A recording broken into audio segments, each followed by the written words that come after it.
ಎಲ್ಲರಿಗೂ ಅರುಣೋದಯ ಯೂಟ್ಯೂಬ್ ಚಾನೆಲ್ಗೆ ಸ್ವಾಗತ. ಮಹಾಭಾರತದ ಮತ್ತೊಂದು ಸಣ್ಣ ಕಥೆಗೆ ನಿಮಗೆಲ್ಲರಿಗೂ ಸ್ವಾಗತ. ಇದು ಬಾರ್ಬರಿಕನ ಕತೆ. ಬಾರ್ಬರಿಕ್ ಯಾರೆಂದು ನಿಮಗೆ ತಿಳಿದಿದೆಯೇ? ಬಾರ್ಬರಿಕ್ ಒಂದು ಘಟೋತ್ಕಚನ ಮಗ. ಘಟೋತ್ಕಚ ಯಾರೆಂದು ನಿಮಗೆ ಗೊತ್ತಿರಬೇಕು. ಭೀಮ ಮತ್ತು ಹಿಡಂಬಿಯ ಮಗ. ಭೀಮನ ಮೊಮ್ಮಗನೇ ಈ ಬಾರ್ಬರಿಕ್. ಬಾರ್ಬರಿಕ್ ತುಂಬ ಶಕ್ತಿವಂತ.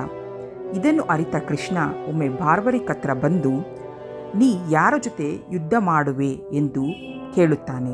ಆಗ ಬಾರ್ಬರಿಕ್ ಹೇಳುತ್ತಾನೆ, ನಾನು ಯಾವ ಪಕ್ಷ ಸೋಲುತ್ತಿರುವುದೋ ಆ ಕಡೆ ಸೇರಿಕೊಂಡು ಆ ಪಕ್ಷವನ್ನು ಗೆಲ್ಲಿಸುವ ಹಾದಿಯನ್ನು ಹಿಡಿಯುತ್ತೇನೆ ಎಂದು. ಇದನ್ನು ಅರಿತ ಕೃಷ್ಣ, ಬಾರ್ಬರಿಕ್ ತುಂಬ ಶಕ್ತಿವಂತ ಮತ್ತು ಯುಕ್ತಿವಂತ. ಕೃಷ್ಣನಿಗೆ ಬಾರ್ಬರಿಕ್ನ ಶಕ್ತಿ ಮತ್ತು ಶಿವನಿಂದ ಪಡೆದ 3 ಬಾಣಗಳು ಹಾಗೂ ಅಗ್ನಿದೇವನಿಂದ ಪಡೆದ ಬಿಲ್ಲು ಬಗ್ಗೆ ತಿಳಿದಿತ್ತು. ಇವನು ಯಾವ ಪಕ್ಷ ಸೇರುತ್ತಾನೋ ಆ ಪಕ್ಷ ಖಂಡಿತವಾಗಿಯೂ ಗೆಲ್ಲುತ್ತದೆ ಎಂದು ಕೃಷ್ಣನಿಗೆ ತಿಳಿದಿರುತ್ತದೆ.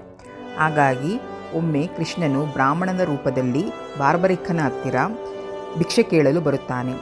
ಬಾರ್ಬರಿಕನು ಇಂದು ಮುಂದು ಏನೂ ಯೋಚನೆ ಮಾಡದೆ ಕೃಷ್ಣನಿಗೆ ಭಿಕ್ಷೆ ಕೊಡಲು ಒಪ್ಪುತ್ತಾನೆ. ಆಗ ಕೃಷ್ಣ, ನನಗೆ ನಿನ್ನ ತಲೆ ಬೇಕು ಎಂದು ಕೇಳುತ್ತಾನೆ. ಅದಕ್ಕೆ ಬಾರ್ಬರಿಕನು ತನ್ನ ತಲೆಯನ್ನು ಕೃಷ್ಣನಿಗೆ ಅರ್ಪಿಸುತ್ತಾನೆ. ಆಗ ಕೃಷ್ಣನು ತನ್ನ ನಿಜ ರೂಪಕ್ಕೆ ಬರುತ್ತಾನೆ.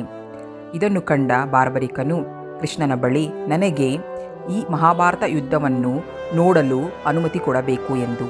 ಆಗ ಕೃಷ್ಣನು ಬಾರ್ಬರಿಕನ ತಲೆಯನ್ನು ಬೆಟ್ಟದ ತುದಿಯಲ್ಲಿ ಇಟ್ಟು ಮಹಾಭಾರತದ ಯುದ್ಧವನ್ನು ವೀಕ್ಷಣೆ ಮಾಡಲು ಹೇಳುತ್ತಾನೆ.